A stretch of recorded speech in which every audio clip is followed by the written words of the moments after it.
Welcome back, parishioners. As you know, I was over in Rome at the Vatican, seeing the man himself. So we had a little sabbatical, the team here, but now we're back. And today we're going to discuss all topics, but the big topic is karma. And is karma a bitch? In the name of the Father, the Son, and the Holy Ghost. Step into the box. Tell Jimmy and Lee your sins.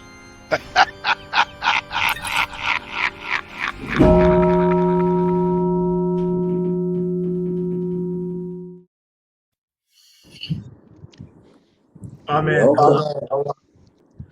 know, I have to confess. Already, Jimmy, already. Hold on. Let me put my confession ears on because I was at the Vatican. I had to take my new vows and get all the new laws ready. So I am like feeling all amped up for these confessions today after being to the holy place of the Pope. So go ahead, Jimmy. Tell us your confession. I'm actually jealous. I'm getting an echo, Tyler. Yeah, I'm hearing that too. There it goes. I'm not hearing an echo. Wait a It's minute. a little glitchy. We're okay. Hold it. I think it went away. I think we're all right. You've had one too many wines already, Jimmy. It's just in the head. It's the voices. No, I think it went away. Did it go away? Yeah, it might have just been a little glitchy. I can't hear it. Freaking. I didn't do it. I'm not in trouble at all. I didn't do anything wrong. Of course, you All said right, you I sound okay. I don't have no more echo, right? You sound fantastic. Okay, good. No. Thank You sound okay. Well, I wasn't sure if it was the pills they took with the wine, but that could be it. We'll find out in another hour, Jimmy, when they really kick in. Yeah, I'll be wandering around the yard naked probably in a couple hours. You know, with the wine bottle, not even the glass, the whole wine bottle. Just drink it straight from the source, Jimmy. Right, yeah, right from the jug. Just so like what do you need to confess, Jimmy? I drink my whiskey right out of the jug. So basically, no, it was an innocent confession. You know, the intro of our show, I could watch it a million times. I love it. You know, I really do. Just watching that intro gets me like right in the mode. Like I can't explain it. Yeah. There's a feeling, doesn't it? Just hearing the voice and then your sort of laughter, sort of a cheerful but sort of a mischievous, demonic laughter. Yeah. Yeah, right. Yeah, it's like you're saying, you know, to come into the box, and you know, and then I'm doing that cynical laugh, like you know, we're coming to the box, and we're gonna really almost like you know. It's almost like everyone like you're coming along for the ride, and once you're strapped in, you're not getting off. Yeah, it's like being on a roller coaster, and you're strapped in and locked, you know. And you're like, I want to get off. Too late. Here we go. It's kind of like that ride we went on, and that you forced me to go on. And I didn't force you, Jimmy. No, you forced me. No, you forced me. You forced me to go on it. You guys gave me the peer pressure. You know, I didn't want to go on that ride. I didn't want to do it, but Jimmy had a hard enough time in the movie theater with the movie seats when it started. Yeah, how come the thing is flashing all over the place? D-box seats. Those D-box, I tried those. I saw Godzilla with those seats that you were in, Jimmy. Well, I didn't think it was going to be that bad, actually, because I felt, the old days. It's a good thing I wasn't tripping or anything, because Lee really the thing was, the seats I thought was just going to be like, the old days, they just vibrate a little. But this is so much better. Jimmy. Picture Jimmy, hold this popcorn. I said, we're going to, because we've been walking all day. And Jimmy said, we'll go watch the movie, relax, air conditioning, popcorn, ice cream. And I look down, I see there's actually got a control on the seat where you can turn how strong you want it. So I reached down on Jimmy's seat, turned it up to the highest one. Mine's the highest. And as soon as the plane took off, the seat goes, boom! Jimmy's popcorn goes everywhere. He's like, what the fuck is this? Yeah, well, I didn't know they had those kind of seats there. I didn't tell Jimmy about the seat. I know California gets earthquakes, so I freaked out. I thought we were, you know, I thought it was over. I said, "Look at this shit! I'm going to die in a movie theater with Lee." And you know, there's worse ways to go. And then Jimmy's like, I come here to sit down. He goes, this isn't fucking relaxing. Yeah, it wasn't relaxing at all, man. It really wasn't. I'll be honest. Was it not the one that you could turn off? You couldn't control the intensity amount. Yeah, Lee was doing it. I didn't know where to turn it down. Jimmy turned it down a few times, but every time he turned it down, I reached back down and turned it back up. Oh man, let me tell you. There was actually, excuse me, Tyler. It was actually a scene where shit was running through our feet under the seat, like. Oh, that was at the other place. That's when we went to that other 3D movie thing, and you could feel the air and water was shooting between your legs and coming at you. That was weird, wasn't it? That was a different place.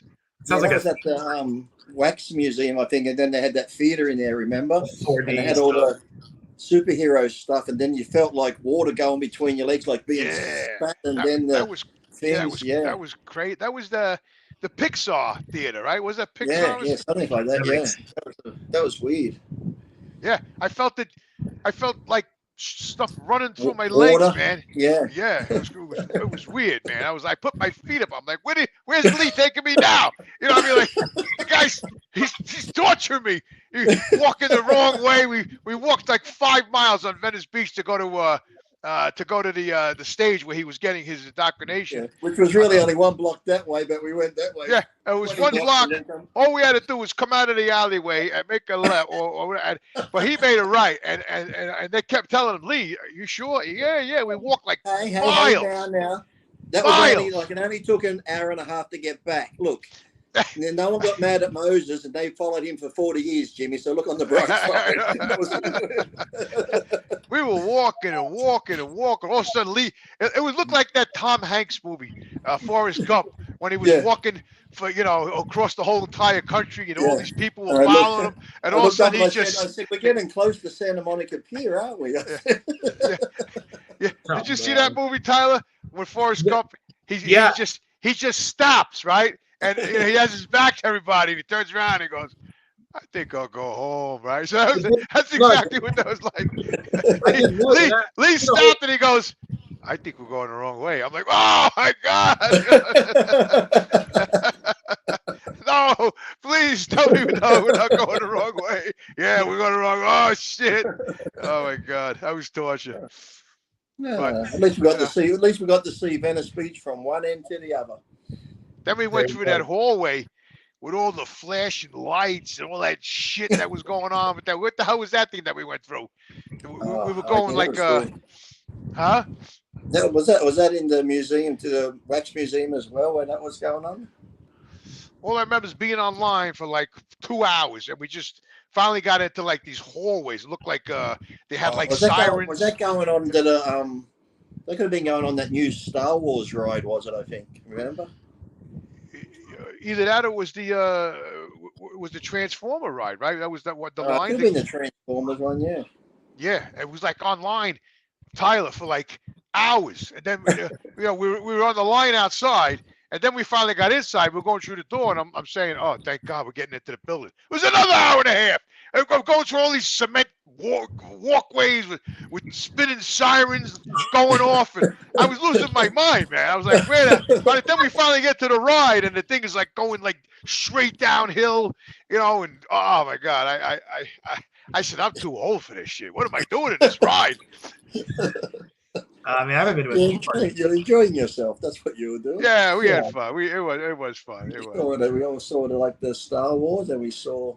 Then where else did we go? Oh, we went to Universal. That was at Universal, wasn't it? Universal Studios. Yeah. Then we went on Jurassic Park. Remember, on the water ride and got wet. Oh yeah, right. We went on the log ride, right? No, the Jurassic Park for all the dinosaurs, and they're spitting water at us, and then that big drop at the end, and the water fucking. Oh yeah, right. Yeah, another ride. I'm hanging on for my dear life. Godzilla's appearing over the bridge and all this shit, and then we go straight down this freaking the hill and right into the water. Oh my God! I left there. I had to take 2 Advils when I left that park. We had fun though. Then we went to the Wax Museum. That was good fun. Yeah. You're a couple fun. That's what counts. Yeah, we had a lot of fun. We did. Yeah, it's hard to believe that was like over a year ago now. Then we ran into some fans. They wanted to take pictures with us. That was pretty cool. Yeah. Poor Don. He had to sit down. He couldn't walk anymore, the poor guy. I was sitting next to him. I couldn't walk anymore. And I'm there like, come on, guys, let's go, let's go. Lee kept going like the ever-ready battery. I'm like, Jesus Christ, does he ever stop? I said, look at it. His calves are growing. I said, I can't keep up with the guy. That was cool. That was a lot of fun, man. It really was. I actually miss it. And then we went to all the shops on Venice Beach, and Lee got a Lee Priest hat made. The guy, he embroidered that, right? That was a cool hat that he did. Nice. I should have got one made up, the bull, but I was too exhausted. We'll have to go back. We'll have to go back, Jimmy. I kept looking for a chair. I was trying to keep up with Lee. As I said, that's the most cardio Jimmy's done his whole life, I think, wasn't it?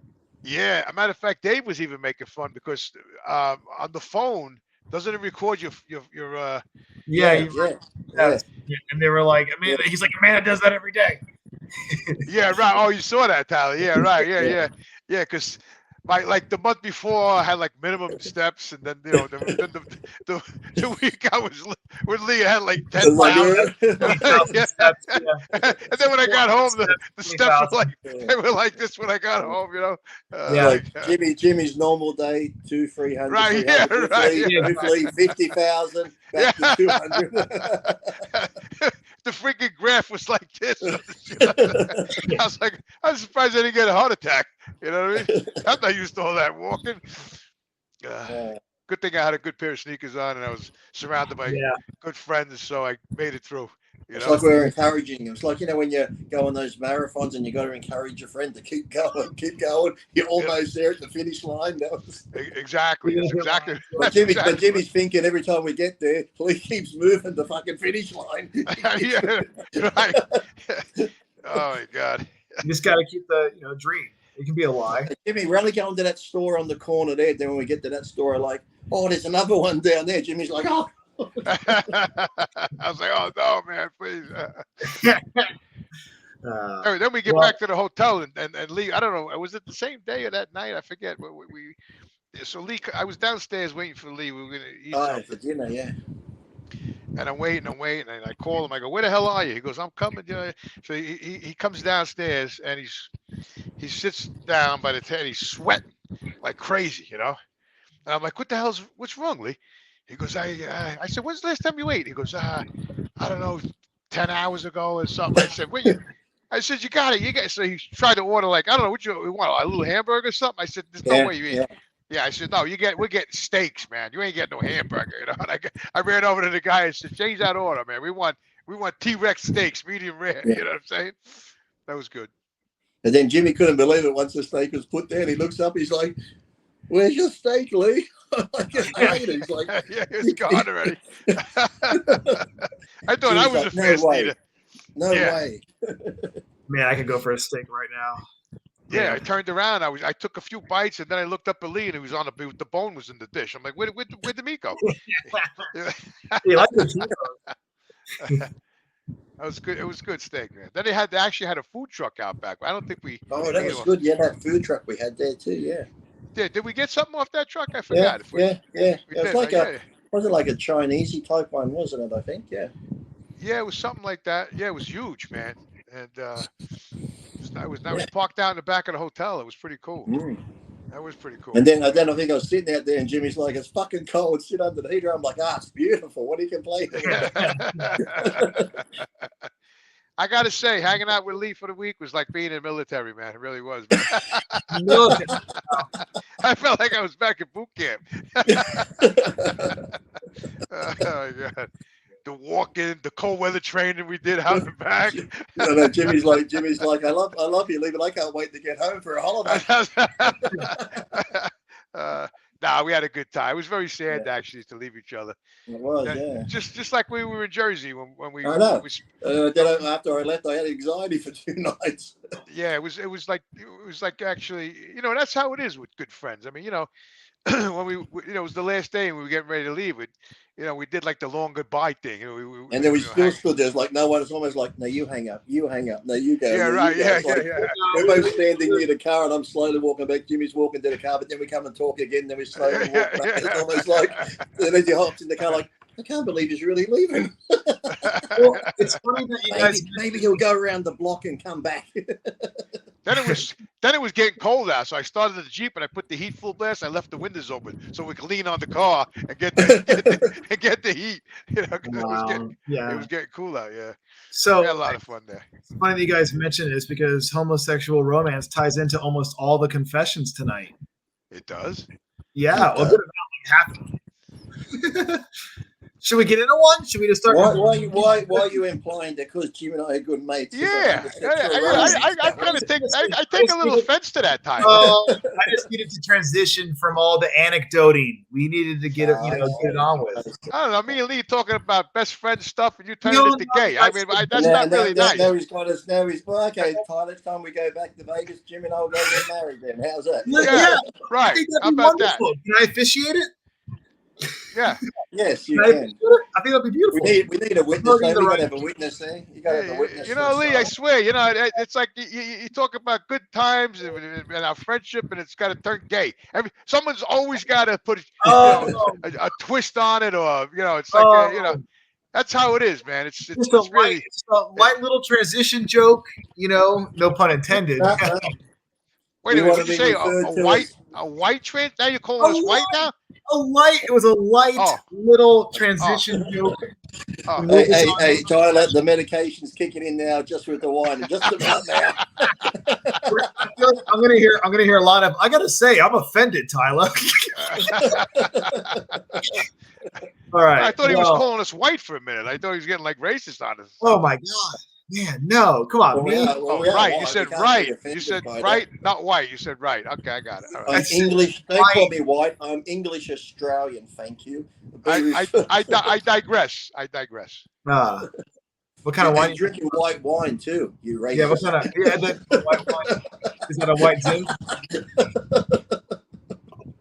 He's choking on his wine. You okay? Oh, he's good. All right. Oh wow, we could really turn stuff around fast, huh? Yep. Oh, you got. I think someone just stepped into the confession.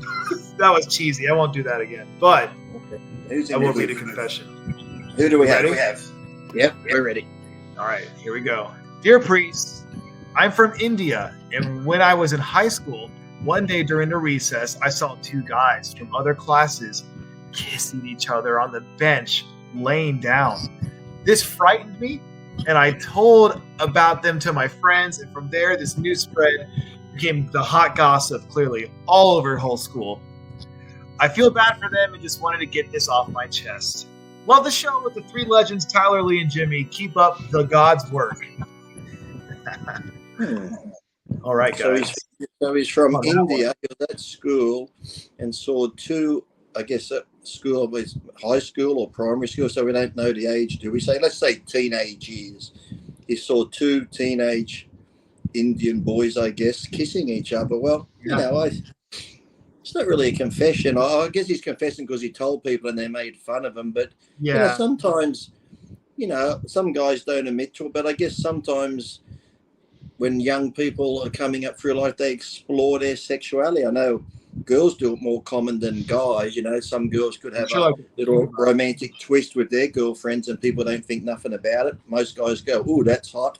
But if a guy's exploring which way he wants to go, and might have only been a one-off type thing, and probably it is sort of bad, I guess, because at that age being made fun of, kids get bullied a lot and stuff like that. So, or maybe who knows, they could still be together now and in love today. It could have actually been a true romance blossoming type thing. But the telling everyone and making fun of them is probably not the best because everybody has to experience different things in life, and I'm sure they probably probably not doing it at school's the best thing either. You probably could have found a more private location, but I guess when the moment hits, the moment hits. I guess the moment hit them then, and they wanted to explore their things. And I'm not sure about the culture, but I'm not sure how homosexuality is viewed in India and stuff, because I do know they have a lot of arranged marriages and stuff. So maybe if they had have come out and stuff like that, some of their families might disown them. So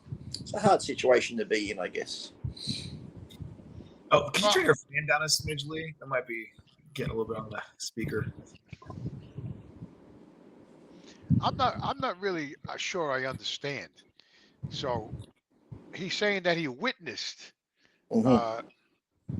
two boys kissing, but not only they were kissing, they were actually laying down on the bench, like kissing and getting it on. Right? Is that what he was saying? Or maybe it was just it was a very hot and heavy first to second base. But Lee, I think is your fan still on? We're hearing it on the audio. I put it down. Dude, hold on. Thanks, Father Cardinal. I'll sweat for you, brothers. Yeah, so I don't really look at it as a confession. I mean, what was he confessing? That he witnessed the? No, he confessed that he told everybody. He told everybody what he saw, and then they made fun of these two kids or bullied them. I got you. I got you. Yeah, he was the one that spread the gossip. I got you. Yeah, I think that's really I think that's wrong. You know, I hate gossipers. Not that I'm saying I hate him. I don't know who he is, but you know, I don't think that's right. If you saw something that was not right, like two gentlemen tonguing each other, laying on the bench, rolling around, feeling each other's crotch, and you know, Jimmy had a few more visuals to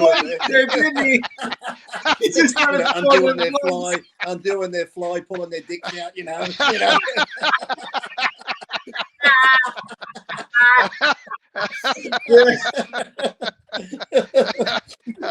You know, putting his cock in his mouth and then swallowing the cum. You know, you saw all that. Yeah, you just saw some little innocent act like that. You know, the guy's penis was in his butt, and all that going on. The stuff you do at school in your break time. I'm sure at that point it's like spotting a UFO, and you feel compelled that you have to tell somebody because you got to tell someone. Yeah, you have to tell somebody. Was he aroused? Was he aroused watching them though? That's maybe he was. You can follow up, confess if you were aroused. Let us know. Yeah, yes. I'm saying he definitely was because he actually stayed there and watched the act. You know, who knows how it wasn't like he saw two guys laying on a bench kissing and then he just said, "Oh my God," and just turned around and left. No, I think he stood there masturbating. I think he stayed there, and I think he watched them kiss because they got listen, let me ask you a question. When you kiss a girl, right? Yeah. Do you lay down right away? No, you make out, you kiss her neck, you comb her hair, you rub her back, and then little by little you start to lay down, and you're right. Yeah. So obviously this man was there for quite some time because these two men were making out and swapping tongues and sticking their tongues in their ears and all that, and rubbing each other and rubbing their legs, and reaching under the sack, getting around, and then eventually they started to lay down because they got all hot and heavy and they had to get and this guy here. He watched the whole thing. He got so aroused, and then he got embarrassed because they got Jimmy, aroused. By the sounds of it, you saw it too. I think you saw it by the sounds of it. I know. You watched it? Yeah, were you there? So what happened was, I'm being a priest, but I'm being a psychologist too. So after he witnessed all that for 20-something minutes, and he got aroused himself, and he figured that this is bad, man, because this is actually turning me on. So if I tell somebody else, it'll relieve the feeling that I could possibly be gay. So I have to tell people. I got to unload it. I got to get it out there. And I saw two men rolling around on the bench, grabbing each other's penises and putting it in their mouths and their butts and their balls. And I had to relieve it, and I had to let it go. I had to let it go, and I had to tell people I let it go, and I got it off my chest. People, we are witnessing the exact time the medication and wine has missed. Each time Jimmy tells the story, it's getting more graphic every time. Oh man! And then he put his cock in his ass and he was pounding him hard. He's unsavory. He had him on his hands and knees. He had his tongue in the rear end, and he was just going crazy. This is all on the park bench, so the guy was freaking out. He watched the whole thing for 25 minutes, and then he said, "I got to tell somebody." Jimmy, you got to use your Italian words. You got to use your risotto and your cannoli. Oh, okay, yeah, okay. We're going off the deep end. We slipped down to Well, it's been a while. It's been a while. We sometimes make mistakes. Well, I didn't say anything bad. I said the butt. That wasn't bad. You're right. The butt's not so bad. You can say the butt. This guy, all this guy was tongue kissing. in the butt. That's not bad. Tongue Well, in the butt. now it is because where's the tone going? That would get bleeped on the radio. So now I gotta say cannoli in the butt. All right, we'll say something. We'll say that's how it works. Tongue in the cajoli. Tongue in the cajoli. Yeah. Okay. Yeah. I'll reword that in the future. You got it. He was licking the popsicle, putting the popsicle in the put his tongue through the bagel. Microwave. Let's call it a bagel, and he put his tongue through the bagel hole. And he was. Was it a bagel with cream cheese? But the cream cheese came later. Once he initiated the tongue through the hole of the bagel, eventually the cream cheese started to melt and squeeze out and all that. Then he had to take a bite. Man. He had to take a bite. He had to, because he had to get the taste and the flavor and all that. So that's when he bugged out, and he knew he had to tell somebody. Dude, my head is getting erupt. We're already. Oh my god, dude, that's a lot. We're only one confession in, and Jimmy's already. And the guy just said all I saw him was kissing, but Jimmy gave us the whole description, the whole scenario. I read. Give him an inch. Jimmy, are they married now with kids? How's their life going now, Jimmy? Tell us. Give him Are they still together? Oh my god. And then they drove off in their blue Mazda, and they went to You just saw Jimmy's psychic. He saw the whole thing. It's like we entered a time for. I swear to God, I tried to get it. He was shocked. He was compelled.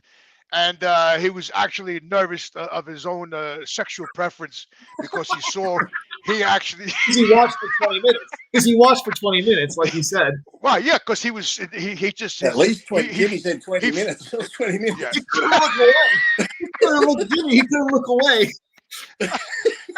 Anyway, he was there for 25 minutes. He was like a deer in the headlight. He was frozen. And 25 minutes. I feel sorry for the guy.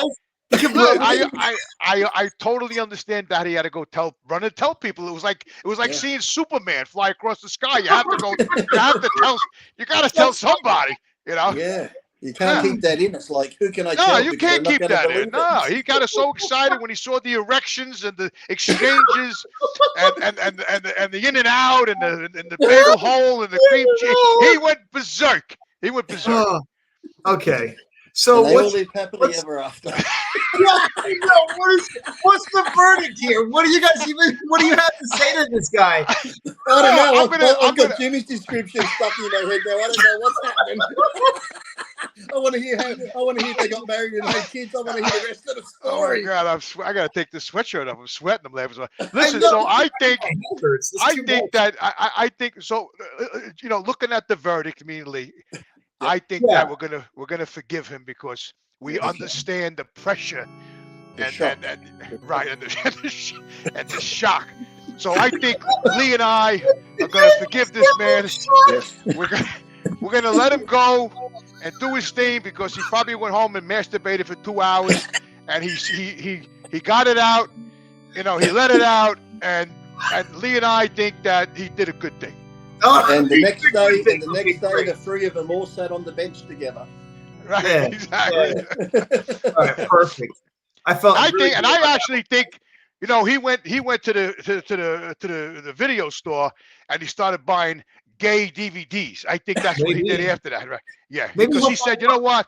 I got so excited when I park bench that I'm going to actually go buy these DVDs and I'm going to sit down on my couch and I'm going to get into it because it was so erotic. And then he started making exercise videos, and today Richard Simmons has become one of the most famous people we know. Yeah, he got a hold of his buddy. He said, listen, I got a great idea. We can make these gay exercise videos, and they bend over together and they do the push 1, 2, 1, 2, it's great. I think it's great. It's initiating the imagination. I think it's wonderful. Yes. I really do. Jimmy did that from one simple kiss on a bench. Jimmy turned into fucking Columbo. I know, really kissing on the bench. He turned into a whole graphic.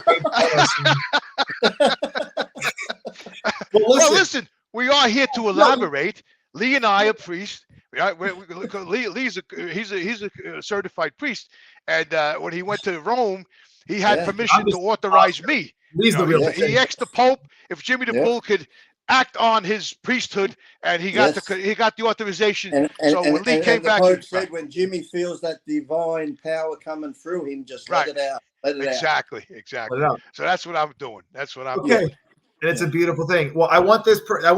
If you want to follow up, of course, remain anonymous. Are you now heavily into the the gays? Are you homo? You're sexual yourself? Are you getting a lot of gay porn? No, we don't know. Jimmy already told us. We don't need to know from him. Well, feel free to. I gotta get some more wine. Hold on. Get another pill too, Jimmy. This is good. I said take 2. Pay no attention. Take 4, Jimmy. How many confessions was that? That was, dude. I'm telling you, that's our first one. It was, we did a time portal because it's like we're half an hour in. I tried to get us going like 12 minutes in, so we can roll it. Let's read the next one. I actually enjoyed that confession. You know something? That was a really good confession that gentleman gave us. Well, I take my hat off to him. It was interesting. He said that it frightened him. Like in retrospect, he's like, you know what? It scared me at the time. Well, it can scare you. Of course, it scared him. Being true to yourself can be scary. Being true to yourself. Of course, he's scared because he realized that the door opened up, and that he was. When he saw the penises rising and the tongues swapping and everything, he got aroused and he got scared because he was touching into an area that was hit. It was. The wine bottle in the background. Look at him. Staying with a bottle in his hand, talking gay stuff. That was so good. You can stay like that the whole show. Oh my God. But, I don't know how same-sex stuff is viewed in India. So maybe we can have someone follow up on that. That's gonna change everything. Anyways, here's the next confession. I hope the guy didn't have any hot curry the night before. That's all I can say. No. And I love curry. Oh man, I love hot curry. Fuck, do I? The sog and the vindaloo and the what's that? It's like that spicy where it's like uncomfortable in your lips and tongue are burning, and it's just the lamb. The fall. Ow! Yeah, my Arch here. The fall. It's got that batlakvia pepper, whatever it's called. Yeah. It's so damn hot, so good. Anyways, here's our next one. Hello, lads. Here comes Jimmy. Jimmy's looking for his medication in the background. You turn the light on, Jimmy. I can see somewhere there. He's up in the cabinet. I'm sure it definitely says do not mix with alcohol. Jimmy. Jimmy. What are you doing? Just half an oxy, Jimmy. Half an oxy. Yeah, what the heck? Okay. It's like the Wolf of Wall Street taking all the quaaludes. I had to take a Valium. I had to what's going on? I had to take a Valium. I gotta calm down. I had to calm down because that last confession so now you're got me all taking the pumped other up. medication with the wine and the Valium. Oh, it's only going to get better now. Hey, Jimmy, do you have any bloody? You can just get into it. What a mess. Right. Well, you hear the pipe. I can't believe I'm winded already. I'm only one confession in over here. Someone's in the booth. His name's Joe. He's from Hampshire, UK. Oh. Your side of the pond. What was it? What part of the UK was it? Hampshire? I've been to North Hampshire, but not Hampshire.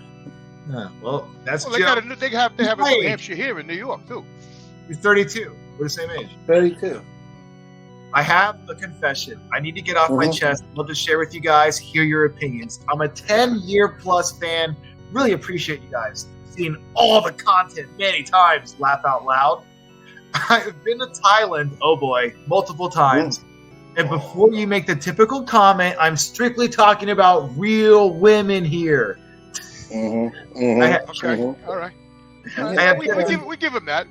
We're not judging it. Carry on. Yeah, carry on. Chicks with dicks. Carry on.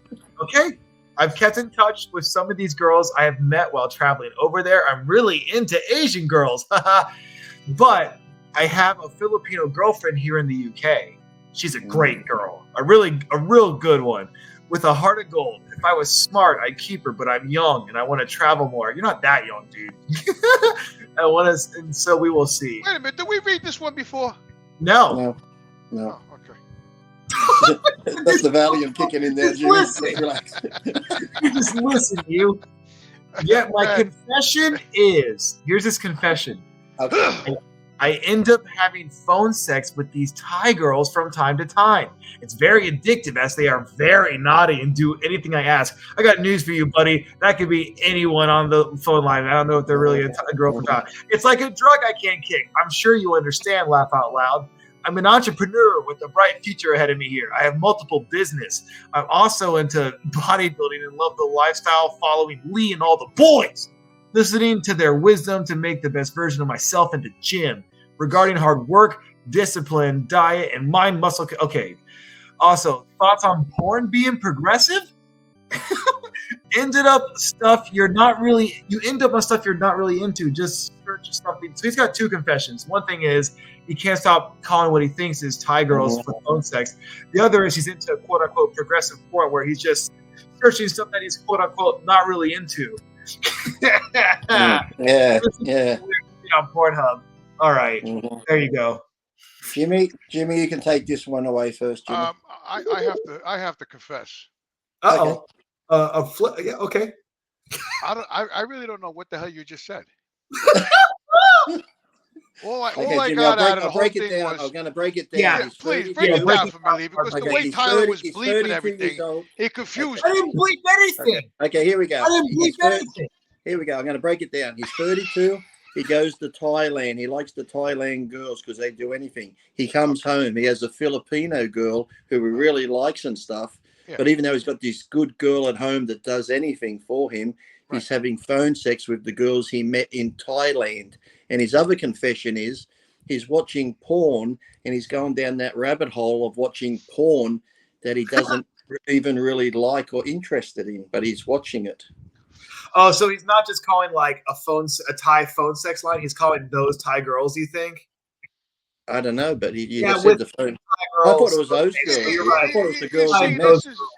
Okay, this is where I'm confused. I'm confused because, all right, he has a Filipino girlfriend home. Yes, it's good and does everything. He went to Thailand and he was with all these women in Thailand. Now he's coming home and he's still with his woman, but now he's watching porno. Is it Asian porno or is it? That was stuff he says he's not really. See, he's got to be more specifically. You know, we want to know if it's Asian porn or if it's just regular. You do want to know what kind of porn you're watching for sure. I don't think it would be. We got to know what kind of porn. It'd be like if you ate steak every single day and steak was the only meal you had.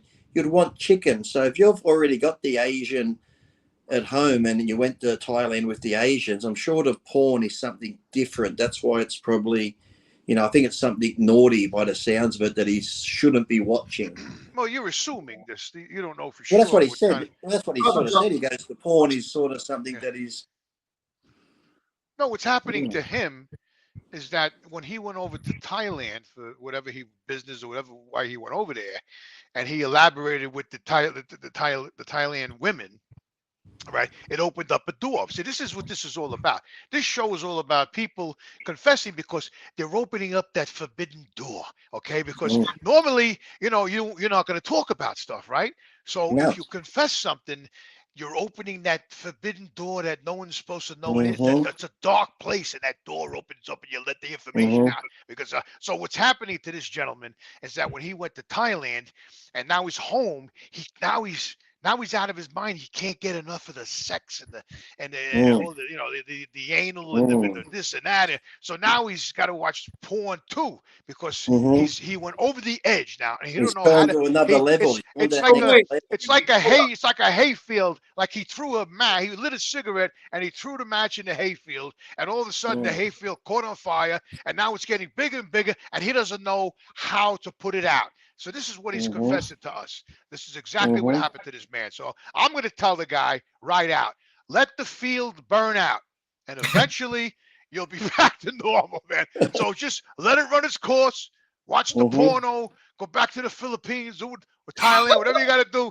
And then eventually you're going to get tired of it and you're going to just stay home with your old lady. So that's my advice. Let it burn, brother. Let it burn.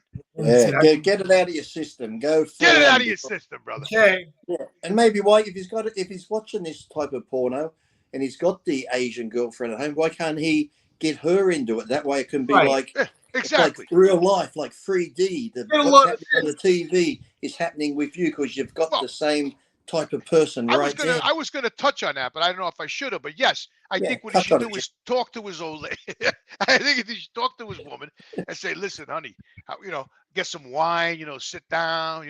Maybe smoke a half a doobie. And say, listen, say, listen, would you be interested in, we put a little porn on, maybe, maybe play around with her, touch her, maybe take her shirt off, maybe pop one boobie out, and run your tongue on it a little bit and get all, and then little by little you go into the TV set and you put the tape in and just let it roll and let it slide in.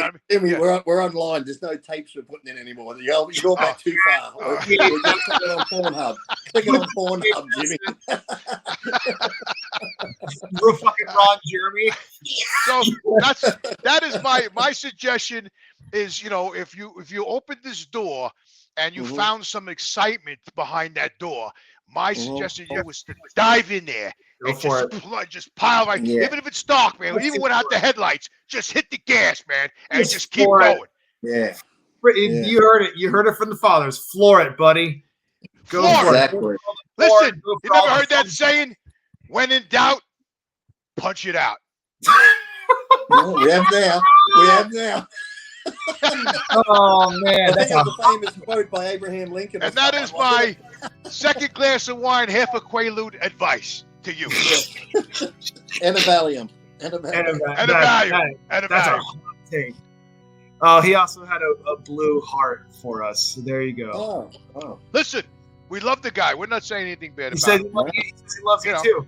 And he says he's a businessman and he's making money. So if he is a businessman and he's making lots of money, then the girl you're with, don't marry, because it sounds like if you get married and you have all this money, she's going to take half. So you better decide which way you're going to go there if you're an entrepreneur and you have all these businesses. Well, Lee, that's why we gave him the advice to, to punch it out and burn the hayfield. Get it out of your system, man, before you make a move like. And then again, he might not get out of he's 32. Maybe he might ride this train for another 10 years. So just keep riding it exactly, right? That's why he shouldn't get married. Until it just, you'll know when to stop. Don't get married until listen. Yeah, it's easy to know when you're done. That's for sure. Yeah. It's not hard to be like, I'm good, man. I tell you right now, when you can't get your shazol up too good anymore, that's when you quit and you get married. You understand? Yeah. That's what you got to do. Oh, when that's when you just go. That's where you just sit down. That's when you sit down at night with a cup of tea and a biscuit and just finger puffing. Really good book. That's my advice right now, brother. Burn through it, do it up, dive into it, punch it out. Hit the nitrous. See where hit the nitrous switch and just see where it goes. Fucking do it. Listen, love it. You gotta be true to you. You have to be true to yourself, brother. Listen, you watch the show. You hear all our life stories. Lee, myself, even Tyler. We all talk about our own shit. This is what we do on the show. So, I think what you should do is, just go for it and get it out of your system. If it takes 10 years, it takes 10 years. You just got to do it. Because if you try and suppress it, it's only going to build up and build up. Don't suppress it, man. Don't make that mistake, man. No. Just go for it. Let it out, man. Be yourself. Rub it raw. I'll relate it to that movie I love. I love that movie Dracula with Anthony Hopkins. And he's standing in a room there. This is like towards the end of the movie, and his son wanted to kill him. He had the shotgun on him, and he knows he turns into Wolfman. You mean Wolfman? Yeah, Wolfman. Yeah. What did I say? Yeah. You said Dracula. Oh, yeah, Wolfman. You're right. Similar era. You're thinking Christopher Lee and Peter Cushing. No. I'm thinking Wolfman with Anthony. So anyway, so his son's pointing the shotgun at him, and he raises the shotgun, and he says, "Let the beast run free." He said, "I know for 20 years I was locking myself up in the cell, and one night my servant didn't lock the cell, and I broke loose, and now I realized that." Let the beast run free. I wasted my time for 20 years locking myself up. Now I let it run. Kill or be killed. I love that part, man. Yeah. So let the beast out. What do you think of that advice, brother? That's good. Good advice. Let the beast out. Kill or be killed. Jimmy. Yeah. Jimmy, the next confession is directed towards you as well. Oh, well, shit. Wait a minute. Wait, that confession was directed towards me? The one no, it wasn't. But this one is. Oh, you scared me. This one is, though. Here we go. Here we go. This is not a confession. Oh. Seeking forgiveness. Okay, it's not a confession seeking forgiveness, but rather a confession made in hopes of helping Jimmy. Oh. Okay. All right. We'll try. Jimmy and I are both pretty much 64. beyond help. I don't think there's any help for me anymore. I'm already too far down. I'm too far. Listen, I got to confess right now. Me and Lee FaceTimed over the last weekend, and he had to save me from driving my Jeep into the fucking ocean. So there's no helping me. He had to talk me out of it a half hour. I had to go for a CT scan. They told me my brain was normal. Now I'm thinking the doctor's lying to me and he's giving me somebody else's brain scan. Some poor guy's just been told he's totally fucked up because they've mixed up the scan. So me coming back with a normal brain scan, I know the machine's broken. So. Something's wrong. So Lee FaceTime. I think I tried to call him earlier. I think, right, Lee? Then you FaceTime me, and I happened to be at the beach. I was sitting in my car. And Lee says, "What are you doing?" I says, "I'm contemplating driving my Jeep into the Huntington Bay." You know. So Lee was trying to talk me out of it. It was a windy, rainy day, and I was just sitting there at the beach. And I'm like, an old man with his cane walking by. An old man with a cane. Lee said, "The guy's going to jump you. Watch out. Make sure you look in the mirror." And so I had my eye out for the old man. You know what I mean? Then I said, "Well, maybe he's here to do himself in too. Maybe I'm going to look on the water, just see a hat floating on the water. He's gone." You know what I mean? So anyway, but Lee told me out. What Jimmy's saying is we both started off sort of in this sort of crappy mood, but by the time of the FaceTime, we were laughing and felt good, and the whole day was good fun. Yeah, we were. Yeah, by the time we got off the phone, me and Lee were laughing hysterical, doing our thing, and you know what? We both got lifted, and we both got off the phone feeling good. So it's very important to have friends to discuss stuff and get shit off your chest because it does help. So, you know, you people writing in and we talking about it, you know, all jokes aside, it does help out. It does help. The worst thing is you're like, when you're alone and you're in that space of feeling down and depressed, the worst thing ever is your own mind because it just takes you down that hole and you just start going down it. Yeah, sometimes it's very hard to pull back up out of it. You just dive into that dark area, that dark spot, you know. But you know, thank God Lee called me. I was just sitting at the beach, you know. I had the car running. I was getting ready to throw it in dry, and he called me. I said, Jimmy's lucky to be right near the water's edge and get bogged. I was just at the front tires in the water. All of a sudden, I said, Lee. He goes, "What are you doing?" Jimmy will get bogged. To get a tow truck. Yeah, I need a tow truck. Do you need pulling out? No, I need you to push me into the fucking surf. God. Oh my God! All right, go ahead, Tyler. I'm sorry. Okay, that's all right. It was worth it. Okay, I have long suffered in trying to find myself and my place in the world. I just never felt right. I joined the Marines. Oh damn! Looking for a purpose, but I didn't solve my problems. I have struggled with depression and anger issues, jumped from woman to woman to make myself feel better, but it never solved anything. I was a tough macho guy who was deeply unhappy. After the Marines, I moved from job to job, but everything changed because of a close friendship. I met my friend called Bob through work. We hit it off and soon became inseparable. As we became closer, my feelings for Bob grew stronger. After much reflection, I realized I was actually in love with Bob. To cut a long story short, Bob's not gay, and we never had a romantic relationship. But it was that close friendship with Bob that helped me, it's like you guys, that helped me find my true self and helped me move past my anger and depression to live a happier life as an openly gay man. Okay, so it differs there maybe a little bit.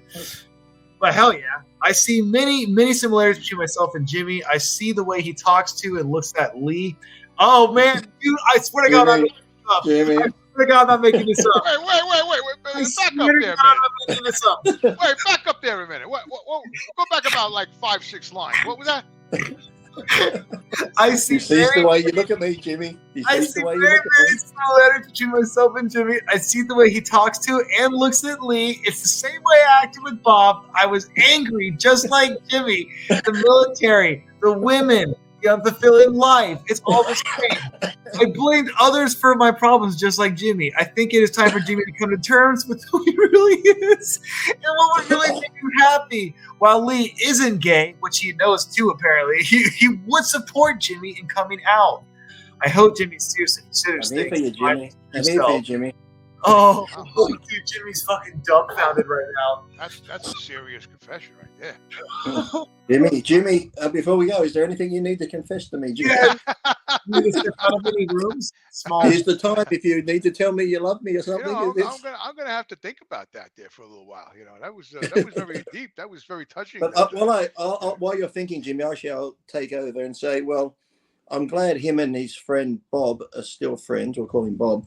But it's good that he found, because there are sadly a lot of people out there who are gay, and they can have friends who are totally against it, family that are totally against it. And sadly, I agree. When you hear friends and family against it, these Fs and them, and they should be this and that, there are a lot of people that actually do get depressed and kill themselves because they feel like they can't be themselves and be accepted. So I'm glad that he actually has his friend where he had these feelings, never acted on them, but having these feelings for his friend actually gave him the confidence to come out and say, listen, this is who I truly am. I'm gay. And now that he's done that, he's living a fulfilled life, being happy, because it does happen. So many people will suppress their feelings because if I tell people I'm gay, I'm going to lose my job. I'm going to lose these friends. My family's going to disown me. And that causes so much depression for a lot of people who do sadly kill themselves. So I'm glad that he actually had that friend that he could get all these feelings out, even though him and his friend aren't gay together. But now he's out as an open gay man and he's feeling much better about life. So I'm glad that he found that before he could have taken that other turn and, done the bad. He's got the wine. I agree with you, Lee. And I got to say, I feel kind of responsible that he found his place in life, because him watching, the way I look at you and the way we correspond with each other, and for some reason, Jimmy, sit down. We always sees your arm in the bottle, Jimmy. Come down a bit. I'm fine with it. The wine bottle is doing all the talking. Don't take the bottle back. Just keep the bottle. Yeah, the wine bottle does all the talking. I didn't even need the mouth. So I think, I feel good because I feel partly responsible for him discovering himself and being open about it. Yeah, because it made him feel okay. Because it made him feel okay too. Because he has that thing too, like, being a Marine, you got to be tough. You can't be. You got to be. But look, I've known a lot of gay men out there who you wouldn't want to get into a fight with them because they might be gay, but they could still whoop your ass. So a lot of people get that. Oh, he's gay. He's fairy. He's this. He's that. So him seeing the way Jimmy and I interact, he's like, it is okay. I am a tough Marine. I am whatever, but it is okay to be gay as well. So yeah, I think it's a good thing. I think that I feel accomplished that he actually felt that way. Just looking at the way me and Lee are together, we're tight. We enjoy each other's company. We laugh. We smile. I think it's very good. I think it's very good. So I take my hat off to this man. And I think he's doing the right thing for himself. He's being true to himself. And I always said that you should always be true to yourself, because if you're not true to yourself, you're going to have, it's like, you can't live your life for other people. You can't live your life to please other people, because whether you're good or this, people are going to judge you no matter what. So just be yourself. And when you are yourself, it's like the way Jimmy and I are. A lot of people like us, but then there are some that don't like us. But you know what? We're not here to please everybody. As long as we know we're true to ourselves, you'll attract the right people. The right people will be around you who will accept you for who you are. So rather than be fake, and then you get the fake. When you finally you know, realize that you have to be true to yourself. Like listen to that inner voice or that feeling inside your heart, and you let it go and you let it out, and you just say, you know what, I'm just gonna be myself, man. I don't care what other people think or how they look at me. I'm gonna be, you know, that's what, you know, me and Lee. Listen, we're very tight. I mean, there's plenty of times where we actually call each other when we're down or we got problems, and we discuss it and we feel better about it. And you know, you got to be, so once you are true to yourself, you're going to set yourself free, and you're going to feel so much better about like yourself. the weight of the world will You be know? lifted off your shoulders. Absolutely, because you don't have to hide anymore. No. You're just going to be, you know, like that's how I am. Like when I'm on the road with my truck and I'm driving and somebody cuts me off, I don't sit there and whimper. I roll the window down. Hey, fuck you, yo, fuck it. I give him the finger and I lay on the hook. I'm being myself, and I feel better about it. You know, I'm like, if someone says something rude to me, if I'm standing at 7-Eleven having a coffee and some guy comes next to me and he's like pushing me out of the way because he wants to make his coffee, I turn around. I don't like move out of the way and let it bother me. I actually turn around and say, excuse me, do you see me over here? Yeah, well, give me some space, man. I'm making a coffee. Go make your coffee over there. I tell him right out, man. You know, and I feel better about it that I don't hold it back. I tell the guy, just go make your coffee over there. I'm over here. Give me some space. You know, there was another guy. One time I was pulling in 7-Eleven. Inside. Right, it eats you. So I was pulling in 7-Eleven because I'm always, every day I go to 7 every day. I'm pulling into this spot, and all of a sudden here comes this BMW, right? He parks right, just cuts me off, goes right into space. Yeah, BMW. I hate people in BMWs. So anyway, you were talking about another talk show I was listening to. I park my car, I get out, and the guy ran in the store, right? And I said to myself, this is really burning me up. He knew I was going for that spot, and he just deliberately cut me off and took that spot. Well, he's better. I'm not going to let this go, man. I said, it's bothering me. So I went to 7-Eleven and I went over to him. He was making coffee. I said, excuse me. I said, you saw me. I said, you saw me going for that spot, didn't you? Oh, I said, no, don't lie to me. I said, you saw I was pulling in that spot and you just shed it in there and you cut me off because you don't give a shit about nobody. You're a selfish bastard. That's what you are. You don't care about nobody but yourself. And he's just like looking at me like the whole store was over in the store. I said, that's right. I said, you're a selfish fuck. And I said, because you cut me off because you're late or whatever your bullshit is, and you just didn't give a shit. You just cut me off because you had to get your coffee. I said, well, I'm not liking it, brother. You know, he didn't know what to say. He backed up against the coffee here like this here. And I said, yeah, have a good day. And I went over and I paid for my coffee. I left. You know what? I got in the car. I felt better, man. I felt liberated. I said, you know something, man? I told this man what was on my mind. I didn't hide it in my mind. I told this man how I felt. That he cut me off. And the good thing was, I bet he felt bad because he knew deep down what he did was wrong. And by you telling him that, he probably thought, I got the spot. He's all proud. But when he left, he actually thought to himself, I was a dick. And he probably felt bad. And so he should. Exactly. Actions have consequences. Exactly. So I know he felt shitty because not only I was yelling at him in the store, there was other people in there in the morning getting coffee and donuts or whatever the hell they were getting. And I was just yelling at him at the coffee urns. I was calling him a selfish bastard, right? And everybody in the store just stopped in his track because I was pissed, man. I was pissed. You know what I'm saying? It sounds like Walter in The Big Lebowski when he like blows up in the diner having the coffee. I remember, what was that movie with Jack Nicholson in? Was it remember when he wanted the sandwich and he's like, well, make me a sandwich and hold this and hold that? Because remember, she wouldn't do the sandwich and he's like, well, give me this. And was that it or something? Or? As good as it gets. He had to sit at the same seat in the diner. If the seat was taken, he'd leave. I do the same thing. But he's ordering a sandwich and she goes, we can't do that, sir. So he's given her, well, give me this and take that off it then and do this. Well, I've done that too. I've ordered. I've gone into deli and I go to the counter and I tell the kid, I said, I want a roast beef on a roll with sliced tomato, mayo, and salt on a seedless roll. I said, you got, and he's writing it down. You know, he says, what was that? I said, sliced tomato, mayo, and salt on a seedless roll. And he's writing. Sounds nice. I said, you got it? He goes, yeah, I got a seedless roll. I said, yes, seedless roll. Like I said, yeah, okay, yeah. So anyway, he made the sandwich. They wrapped it up in the paper. I didn't check it. I checked out, paid it. I went in the car. I was dying for the sandwich, man. Sliced tomato, mayo, salt. You know, I love rare roast beef. Yeah. No, I opened it up. All right, no tomato, no mayonnaise, pepper on the roast beef, right? And with the seeds. I lost it, man. I could have contained myself and tried to eat it or whatever, but no, I didn't. I had to be true to myself. So I went back in the store with the sandwich in the wag.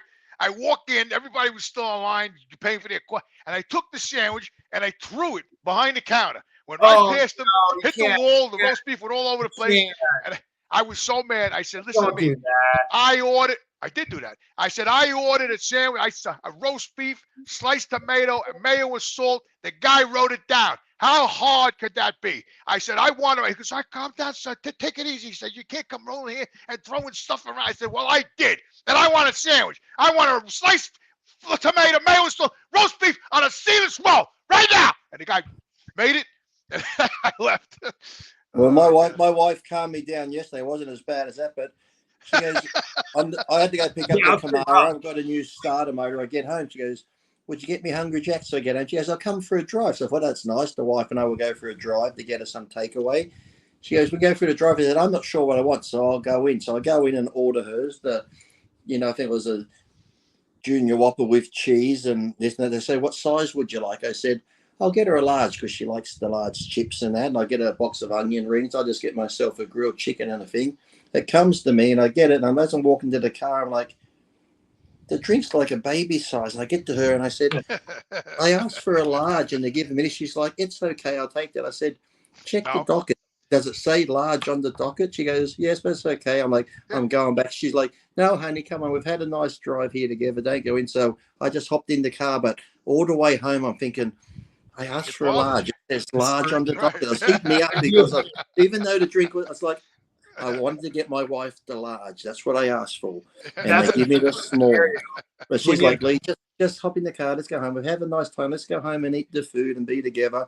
But inside the whole way home, I'm like, how hard is it to do a fucking large drink?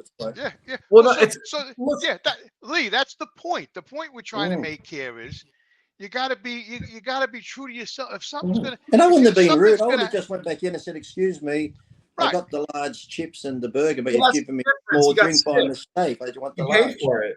Yeah, I wasn't going to be rude. I was thinking I get the large, but I'm like, so I just. But I'm thinking, but the main thing was too, because when you're doing something for your wife, whatever, you want it to be right. You want it to be perfect, and that's what I wanted to give her, the large and that. So them giving that to me is like, to me, the meal was disappointing because it wasn't what I wanted to give her. Exactly. But she's like, it's okay. So for like an hour or so, I'm like, fuck Burger King, fuck. Listen,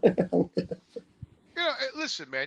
Listen. When you pay for something, you want what you want. You know what I mean? If you pull up to Burger King, McDonald's, whatever the hell it might be, I don't eat that stuff a lot. But if I do, and I order it, the other problem is we have a language barrier problem in New York. So if I pull up to McDonald's and I say, I want a double quarter pounder with cheese only, with a large fry and a small vanilla shake. And then the girl wraps it back so fast, I can't understand what she's saying because she's foreign. She says, I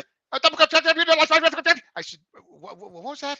She says, I said, listen, you got to slow down, man. I said, slow down. How many coffees did you have today? I said, double quarter pounder with cheese only, large fry, small vanilla shake. I mean, and then I get it wrong anyway when I go to the window because now I check. I don't even wait to go take off and go around the corner. And I'm opening up the bag. I can't wait to eat the car. Now I open it right there at the window and I check it exactly. Well, I went through. I just got my breakfast of the eggs and the hot cakes and that, and I said, and I'll have an iced latte, caramel iced latte large. He hands me the bag and then he puts the coffee cup out. And he hands me this small hot coffee latte. I went, oh, that was meant to be an iced one. That's like, oh, I'm sorry. I said, I didn't say anything. I just said, oh, that was meant to be an iced large one. But I said, you know what to say to the problem? I said, look, just take that one, get a big cup of ice and just pour it over the ice. He's like, no, we'll make you a fresh one. So I just poured in the bay and he made me a fresh one. But I was just trying to be polite and say, look, you've already made this one here. It's a nice caramel latte, a hot one. Just pour it over a big cup of ice for me and I'll take that one. It's okay. But they made me a new one, but that was nice of them. But yeah. I know. I don't know what it is. The thing that really gets me. I just think sometimes now young kids, when they're at those jobs, I think their minds are elsewhere and they're not really paying attention because You think to yourself, how can you get the order wrong? You've read it back to me that then in the bag half the stuff is missing, or it's like Well, what really pisses you off is when you go to a delicatessen and you're ordering a sandwich and they're writing it down as you're telling them. I mean, what happens? I understand. What happens from the pen and the paper over to the when you write something down, you hand and you bring it over to the cook and you give it to the cook. How the hell could he screw it up? It's set. Yep. He couldn't take it anymore. Just like that. Uber Eats is calling. Next up on delicatessen. Jimmy, there's a blackout. The cyclone's hit. We have just one confession left anyhow. It's the big one about karma. Oh, karma. Question, yeah. That fickleness. Jimmy just got wiped out. Jimmy's friends calling him. He's probably depressed and he can't get off the phone. You know that he's answering a phone call. He's talking on his phone right now. I can't talk. I'm on a show. Okay, hold on. I'll get off in a minute. Then they keep talking. Yeah. Okay, I'll get back to you. Hold on. It's like, hold on. What do you do? Nothing worse when you're trying to get someone off the phone quick, but they keep going. It's like, yeah, okay. I'll call you back. You back. He's gonna pop back in now. I saw like a silhouette briefly. It was either him or a phantom. I don't know. Oh no. Spooky, right? The lights have really kicked. Jimmy just went clunk. Oh no. You ever seen those movies where I'm okay, then they just go kaboom. There he is. Here he's back. It's amazing. It really is. It never seems. It's just I can't explain it. When I tell some of my friends I'm doing a show tonight, please do not disturb me. But how long is the show for? I don't fucking know. I said we're starting it at 6. That's what I said. I said Jimmy's 9. Friends just called and Jimmy's trying to be polite and get him off. I said the show could go to 9, 10. I don't fucking know. I said just do me a favor. I'll call you. Please don't call me. Go fucking one ear and fucking out the other. And they call me. It's like the roll with the seeds, Jimmy. They just it's just like the roll with the seeds. Exactly. It's like going to the deli or it's just people just don't fucking listen anymore. Well, I told him that I want to start training at this gym, ProFit, very good gym. And he insists on going to LA Fitness. I nothing against LA Fitness, but I can't train there. I don't. For me, a lot of younger people in their tank tops and they're all 16, 18. Tons of them, and it's all machines. I really don't like a lot of the machines, and that's me. I'm old school. It's got nothing to do with LA Fitness. I'm not talking bad about LA because they got a lot of members that go there. I mean, it's convenient, whatever. I don't particularly care for it because it's nothing. But my partner, he likes going there, so I go there because him. But I really get the shittiest workouts. Your partner, Jimmy. Confess. My training partner. So anyway, you didn't say training partner. I went. I'm going to take it the wrong way, right? So I go to ProFit once in a while. A friend of mine, Alex, Dave knows it too. And I like the gym. It's got old equipment, the old metal plates, and How's that feel? How's that feel like you want to train when you walk in? It does, and everybody in that gym is training. The men, the women, even the old guy. I was on the phone with Dave the other day when I was at that gym, and some guy walked by me. He was in his 80s. He was carrying a bench on his shoulder. He was going across the chest. I said, look at this guy. I can't even do what this guy's doing. I mean, it's just so you get a really good feeling because everybody's training there. And everybody's got 85% of the gym is in shape, men and women. And it's just they got the good music pumping, and she's got all the old equipment. Man, it's fantastic. I love it. But it's right next to my job. But John, he don't want to. It's too far for him. So I got to go all the way back to home, and I got to go train at LA Fitness. And I get a very shitty workout. Let's put it this way: when I get on the bench over there, I don't know what it is about the benches over there. My feet don't even touch the ground. I got to go I look like an asshole. I got to get 2 45-pound plates over there and put them on the floor So my welcome feet, to my world, Jimmy. yeah, it's hard. It's hard. I feel like a retard because everybody's benching, doing their thing. I got to go get plates like training wheels, put them on the floor so my feet can stay on them, so I could bench because I'm on my toes. I don't like that, So anyway, that's just to make a long story short. He's going to Florida soon, and once he leaves, I'm going over back to ProFit. I'm going to be training over there because I like that gym. It's close to my job. Is he moving to Florida or just going on a holiday?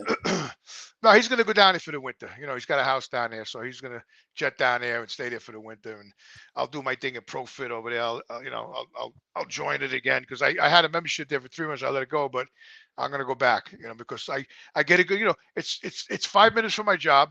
I park the truck, and I go right to the gym. Yeah. And I love it. I really do. I love it.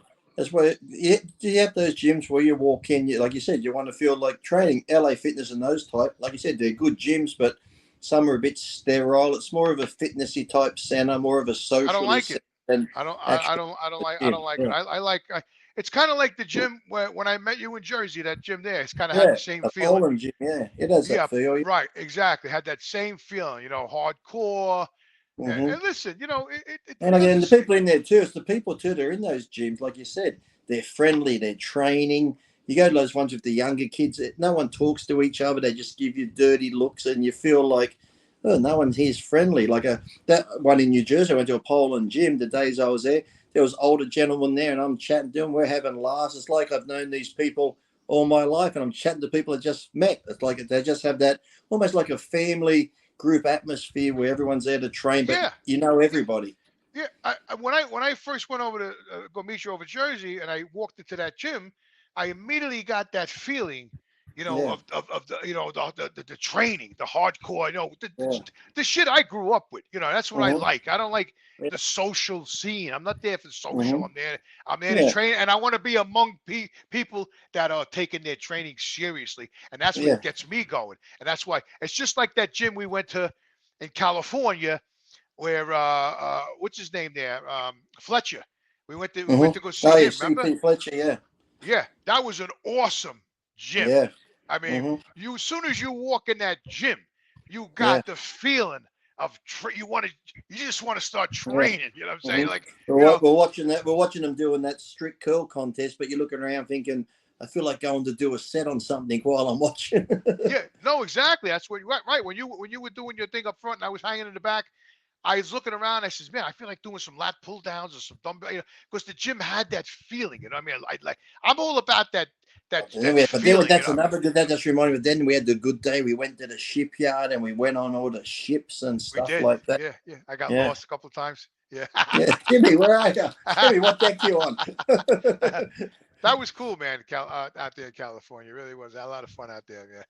But that, back to Fletcher's CJ. What is it? CJ? What's his name? CT Fletcher. Fletcher. Yeah, it was a really, really nice gym, and everybody. You could see everybody there for that curl contest that day. Yeah. And they're it's all like they're all there to support one another. They got the same goals and. Yeah, it's like their family in there. They're just training, and I like that. I mean, like LA Fitness for me, it's not for me, man. You go in there, you got 5 kids around one bench, and they're all in their phones. And I'm like, yo, how many sets you got left over here? Yeah, we just started. I said, there's 5 of you, man. I said, you know what, forget it. I go to the next bench, you know what I mean? What I said this before. One kid was running across the gym, and he ran over to a group of his friends. They were all talking, and he ran across the gym, and he reached down, and he pulled the kid's sweatpants down, and his ass was showing and everything. Everybody's laughing. And I'm like, I was saying, where the hell am I? Romper room? What kind of place is this? I don't understand. Did you have Romper Room on TV over there too? Yeah, we had Romper Room. Yeah, I used to like that Romper Room on TV here. Yeah, all the old shows, man. We were just talking about that. Me and the guys at work. We were talking about all the Jackie Gleason, the Honeymooners. I Dream of Jeannie. We used to love all those shows. Mr. Magoo. I used to even watch David and Goliath. I don't know if you remember that. It was a Christian show at the time. I didn't even know it as I get up early in the morning and watch.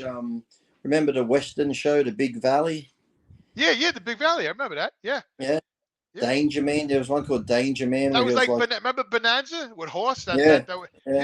Yeah, those are the days. Those shows were really good. They were Felix clean. the cat and his bag of tricks.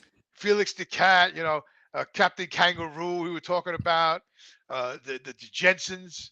But even the Flintstones, I used to love that show. Oh, I used to love the Flintstones, man. I used to think, wouldn't it be good just to live in that time? Yeah, but so basic I used to and love good. that. Just I grew up with all that. So did you. I mean, that's that I think that built character. Remember Huckleberry Hound? I remember Huckleberry. Yes, I remember. And then you had what's his name? How about the two birds, the two crows? Tom, Heckle and Jekyll. Heckle and Jekyll, or Tom and Jerry, whatever. But remember on the Huckleberry Hound show, we had that, what's his name, El Kabong, where I love El Kabong, man. Kabong people on there. The little Mexican mouse with the hat. He used to go around with the guitar, smashing people. Yeah. I love that guy. I love that guy to death, man. Yeah, I mean, just even Roadrunner. Remember, beep beep, and he used to. Yeah. That used to annoy me now because I used to be so annoyed. I'm like, why can't the coyote just win once? Just let him. He always got his ass kicked. I love that. I love when they paint the train tunnel on the wall. Paint the train. Oh tunnel. yeah. You think he's going to run, and the Roadrunner goes straight through it, and he stands there going, and then a train comes out. I think he just painted it. How the hell could a train come out? I like when he drops the anvil off the cliff, and you hear it go. Oh. And you see the guy look up, and he holds up a sign. The shadows get bigger and bigger. Holds up a sign that says "bye," then he just goes. Yeah. He always got his inventions from Acme. Dust, remember? Acme company would send him all the rockets and inventions. Acme rocket. Here we go. Oh yeah, Acme. Yeah. That was good stuff. That stuff built character, man, back in the day. I really think it did. Those shows were wholesome. What about Sanford? Sanford and Son was good too. I love Sanford and Son, man. I'm coming. I love that show, man. The scripts were great. I don't know. I think we lost. Always guilt tripping his son when his son was going to go somewhere. Oh, you're just going to leave your old man at home here. It's all right. I'll do the work with my bad heart, Elizabeth. Elizabeth. That was a great show, man. I tell you, man. I think I don't know. That's why people didn't take life so serious. We could laugh at our different cultures. We could laugh at our different religions because we understood it's comedy. There were different stereotypes in different people, and we could just laugh at it. No one took it serious. No one got offended. We just laughed. But now, oh my God! Even the Little Rascals, Lee. With buckwheat. Now they're saying that we're prejudiced because buckwheat was we love the Rascals, man. I love buckwheat. I just thought everybody's character fit perfectly in the show. It wasn't about white, black, or whatever. Remember Fat Albert TV show? I love Fat Albert. Yeah. And the guy used to wear the basket over his head, whatever it was. I used to love Popeye and Olive Oil. I used to love that show. And then one guy said, I always want the hamburger. He goes, I'll gladly pay you on Tuesday. Mr. Wimpy. Oh, yeah, Wimpy. Tuesday for a hamburger tomato. Oh, man. Good stuff. Good stuff. So, these confessions that come in with these people, they have these issues. They want to come out of the closet, or they want to confess. They want to open that door, that forbidden door. I think they should, because that's all part about building character. So if you could air out your shit and and write it to us and whatever, and we could talk about it. Sometimes we're going to joke around, but most of the time we think it's good that you air out your closet, man. That's what it's all about. And like you said before, the main thing is, no matter what the outcome, if you're going to lose some friends, whatever, the main thing is to be yourself. And when you are yourself, you'll attract the right people who should be around you, not the fake ones. Not the fake ones, the true ones who are there for you. The true person you are will have the true friends to go with you. Lee, I lost a few friends along the road talking about the flat Earth. So when I started getting into the flat Earth, some of my friends, I got one friend of mine when he asked me about the moon landing one time. I said, I don't believe it at all. He actually got mad at me. He was arguing with me, and I said, listen, John, I don't believe the moon landed. It's just my opinion. You could believe we landed on the moon and drove a dune buggy up there and played golf, and you could believe that if you want, And back in 1969, the computers were the size of Volkswagen, standing straight up and down. I don't know how they had onboard computers on the lunar module and the size of cars. And filmed it leaving and zoomed in on it and everything. Yeah, and then some guy made a point the other day. When Armstrong came down the ladder, he was the first man on the moon. They show him coming down the ladder, and then he jumped that final step, and he was like, one small step for me. So who the fuck filmed the guy? I mean, so they had the camera crew there, so they had to set up the people first before this guy came out of Kubrick had it all set up nicely before it started. Yeah, right. Like, how the hell did he get filmed? That's what I want to know. Who the hell filmed him? What did they do? Throw the camera out there? I mean, there's a lot of questions, man. And that's what I always talked about. Is I don't just take what someone says, man. I have to dissect it and cut it up and analyze it. That's just me. But what's the world coming to when you can't have it? You can have friends and you can have little disagreements, but it's like today where if someone's Republican or Democrat, they won't be your friend, or you voted for Trump. Like, it's like we're allowed to have difference of opinions and stuff, but still be friends. It'd be a boring place if everyone just agreed on the same thing, like the government wants us to be, like fucking dull robots where we all just get told some bullshit and we all meant to believe the same thing. Come on. Listen, life is mysterious. Okay, to me, I'm one of these critical thinking guys. I can't help myself. It's just the way I am. Sometimes I could sit in my office back on my chair and I put my feet up on the desk and I look out the window and I watch the clouds drifting by and the wind blowing in the trees, and I start to wonder, like, who the hell are we? Like, where do we come from? How do we get here? And I believe in God. My wife's been going down the rabbit hole lately. I showed my wife a show, and now she's gone down the rabbit hole. She's had the tequila. The last show? 3 days nonstop. She's been watching the shows about, are we AI like simulants? Are we like a simulation? And there's different universes with us in different universes, and what we're playing out is already like a similar, like the Matrix type thing. And now she's finally said, I don't believe in religion, but I believe in this. And she's gone down the rabbit hole now, and she's believing we're simulants. Because when she had to jump in the car yesterday before we went to the thing, and she's drunk. I said, you can't do that. She goes, why not? She goes, in this world, I can. I said, no, in this world, if you jump in the car truck, you're going to hit the house. And then she goes, well, maybe that's what I'm programmed to do in this.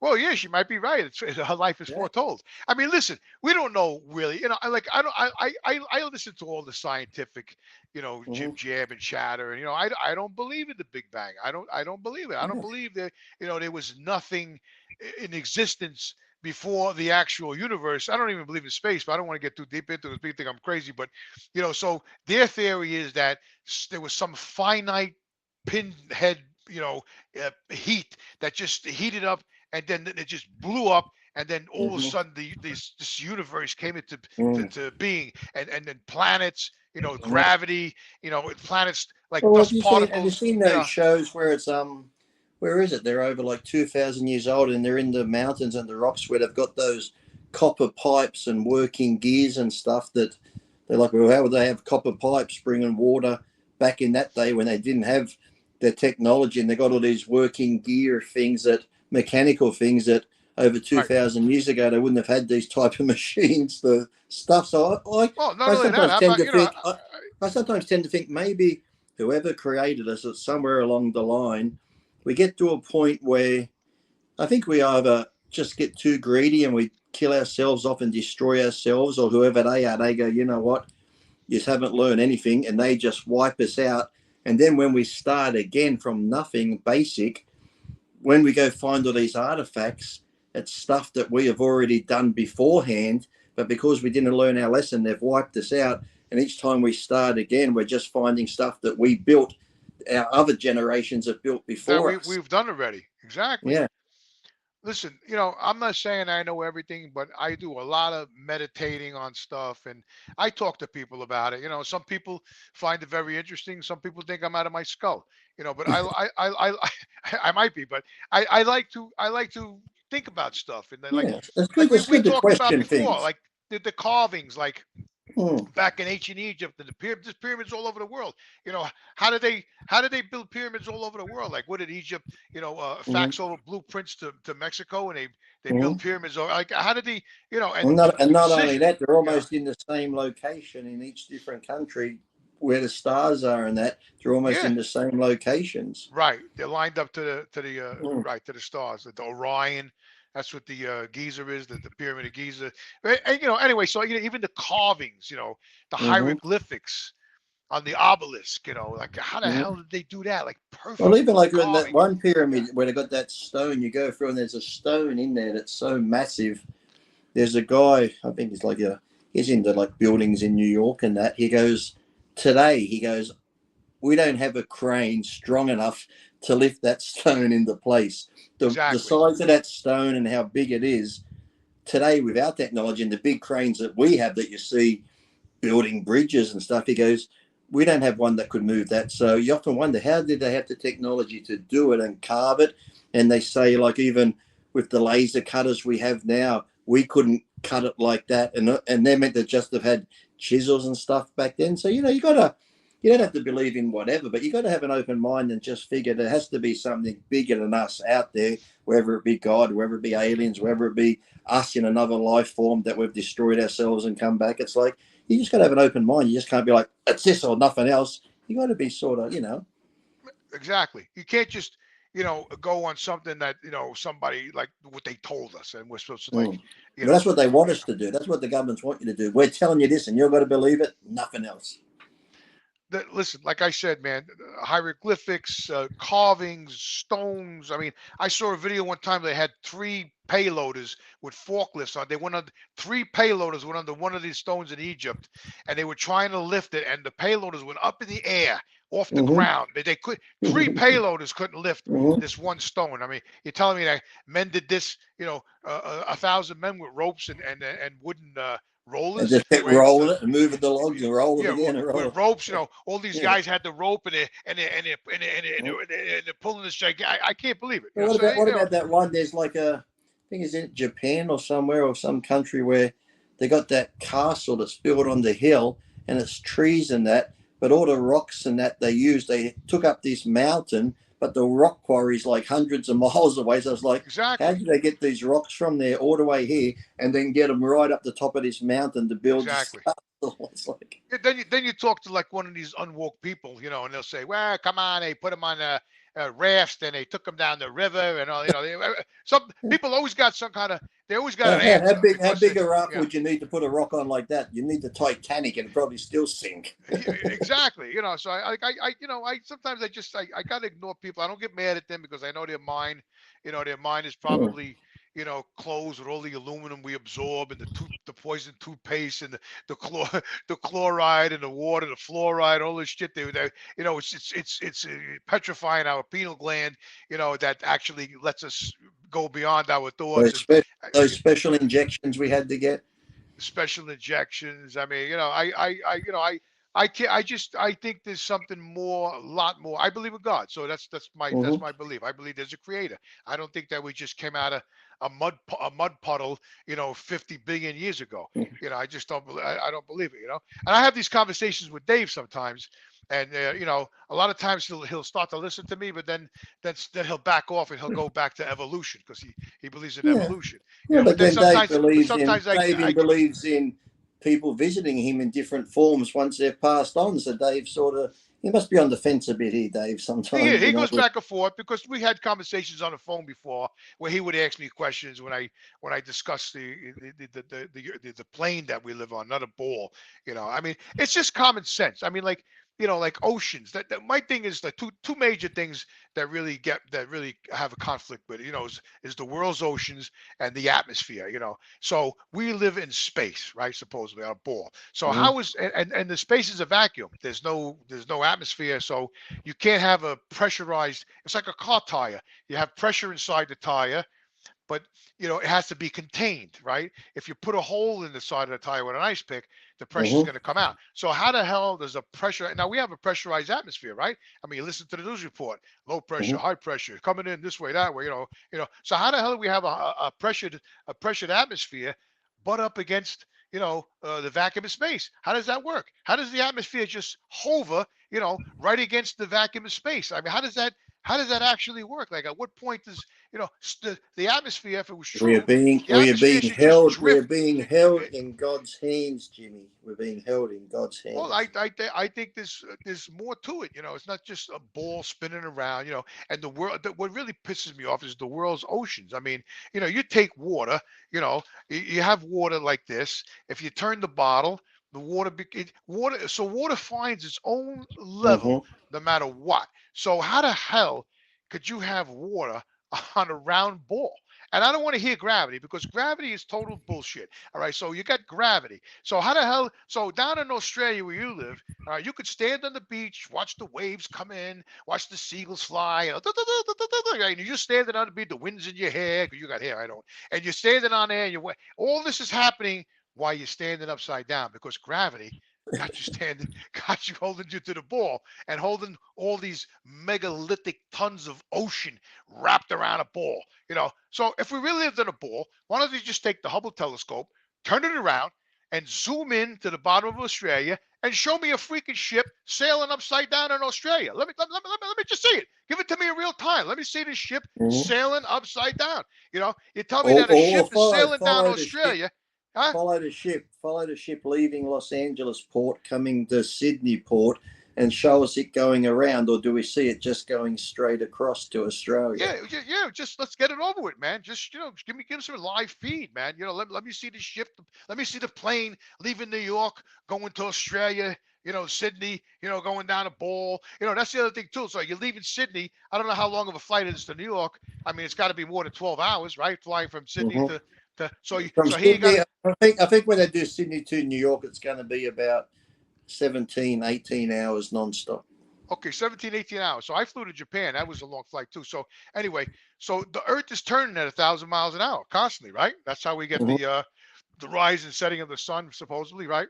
I don't believe that, but that's what they say. So if the Earth is turning, okay, and we have a 24-hour day, 12 hours, right? And the plane leaves Sydney and it's flying straight up the ball, heading towards New York, right? But the Earth is turning. So the plane is flying up, but the Earth is turning. So now New York is not straight up here anymore. The Earth turns, so now New York is over here somewhere, right? So now the plane has to jet up the side of the ball and start hanging a right, because it's got to chase New York, because, you know, if the world turns this way and we're leaving Sydney, it should be a quick trip, because the plane does like 600 miles an hour, and the world's spinning. New York's coming towards me when I'm flying to New York, so I should be there in a couple of hours. You should, you know. And I always said, like, if I had a helicopter, I went in my backyard and I just fired it up, and I went just up, hover. I just hovered there, you know. And I said, you know what? I don't even have to even go anywhere. I'm just going to hover here, because the Earth's going to turn in a half hour. I said that. I said, if you hover above your house, if the Earth's turning and you hover above your house should just move from under you. The world should start going 100%. So, you know, that because doesn't you're not happen. on the Earth anymore. You're up here in the sky.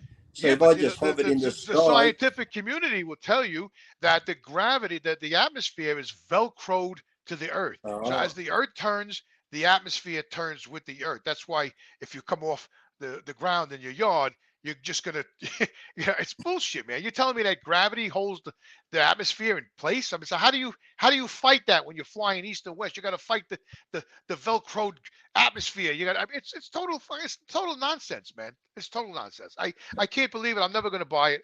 I'm gonna stay a flat earther for the rest of my life, because I can't. Well, we have one more confession about karma. Oh, okay. I'm sorry. You're right.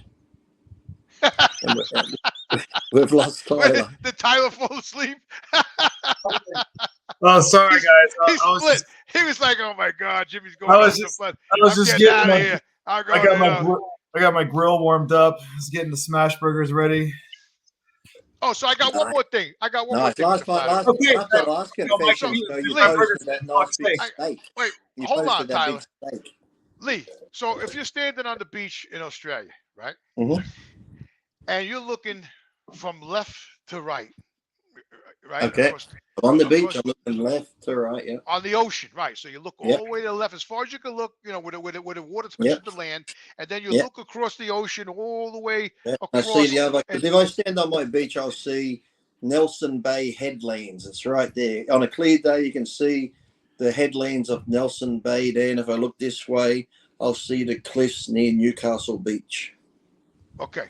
So now what the scientific community tells you is that if you're standing on a beach and a boat sails directly, directly away from you, traveling. It goes over the horizon. Right. They say about 3 miles or so, the boat starts disappearing. But if I had a big telescope, I could probably watch him go all the way. So my point is, so if we can stand on a beach and watch a boat sail 3-4 miles out, straight from us, 6 to 12 o'clock, right? Straight out.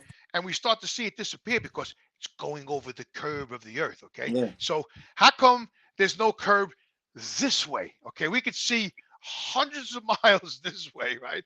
But for some reason, 3 miles that way, the boat goes over the curve and disappears. But yet, if you get a zoom camera, it's just as far as your eye can see. If you had a powerful telescope on the beach, I bet I could watch that ship go for 20, 30 miles. Yeah, you could zoom in and lo and behold, there's the boat. Here he is. I mean, he didn't go anywhere.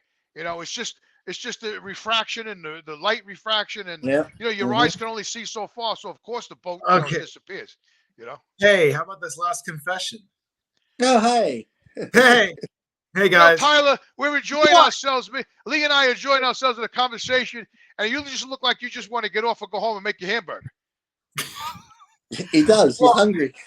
Are you cooking it? Let me ask you a question. I want you to confess right now. Are you cooking a hamburger right now? Confession time? Oh, okay. Here we go. Okay. You just totally ignored us, Lee. No, I was just turning the music on for the confession. I'm waiting. What? You said confess. Can you not hear me? Yes, I hear you, man. I'm waiting for the confession. I like the last show where we were finished and Tyler sent us that picture of that big steak he cooked. Now we're going to get pictures of hamburgers. Yeah, you've been talking about food this whole time. I haven't eaten anything all day. My confession is you were talking about the flat earth thing for a while. I didn't have any input on it. Wait, hold on. Somebody's talking about the flat earth. Listen, I don't care about your burgers. I'm selfish. We're doing a show. Go get your burgers. Me and Lee will talk. Go get your burgers. Go eat your burger. That's why I left. Me and Lee will finish up the show. You go eat your freaking burger. Go ahead. No. No. Do you want to tell us the karma one? Give us the karma story, because I want him to take a photo of the burgers and send it to me, because I'm getting hungry. Yeah. Seriously. All right. Forgive me, fathers, for I have sinned. A couple years ago, I got to transfer the cast. Yeah. A couple years ago, I was working with a very attractive older woman. I was 25 at the time. She was 35. While we worked together, she often complained about how unhappy she was with her husband, how he abused her emotionally, and how he never slept with her. Eventually, I started a cycle, including trim, and while preparing for a bodybuilding contest and my morals loosened, leading us to have an affair. We fell in love during this. Her husband found out, and she left him to be with me. The fallout from leaving her husband was very bad, but I was as respectful as possible given the situation. I never spoke to him, never rubbed anything in his face, never went anywhere near his home. Well, that's good. We stayed together for 2 years. I cared for her and her daughter. We started to build a life together, and out of nowhere, she left me and went back to him. I was at the hospital taking care of my grandfather as he was passing away, and came home to find she had left without telling me anything. Rough time. She brought her husband to my home on the day of my grandfather's funeral without telling me, and let him ransack the house. What? Hang on. She brought her husband to my home on the day of my grandfather's funeral without saying anything, and then he ransacked the house. I don't know why. I paid with loans for her divorce from her husband that she didn't complete as well, and now I'm facing bankruptcy. Fuck. Do you believe this is karma coming back to me for taking this man's wife, or have I possibly been wronged in this as well? This is our most complicated, this is like a game of Clue, this guy's confession. It's hard to say if it's karma, because she was unhappy with her husband by the sounds of it. They weren't sleeping together. It seems like she just decided to leave the husband and go to him. So I don't know, were they cheating beforehand, before she left the husband? Then you could say karma. But it seems like this is more on her. She seems very confused. It seems like she was in an unhappy marriage. She sees this other guy come along who's given her what she needs at the time. And it's almost like, you know, when you get something new, like a kid gets a new puppy and it's all happy. It's a puppy, it's a puppy. But then when a puppy grows into a dog, it's like, I don't really want it anymore because it's not a puppy. So it seems like the novelty of him wore off. She went back to the husband thinking, okay, I know him. It's comfort. You know, it's like that old shoe you can put back on. So she went back there, and then it seems like they just came back to the house and got her belongings and took stuff from the house when he was at the grandfather's thing. So I wouldn't say it's really calmer. It's a shitty situation, but it seems like you just picked a bad woman who's very undecisive and who decided to play two guys and go back and forth. And yeah, so. A little bit. Father Jimmy. Yeah.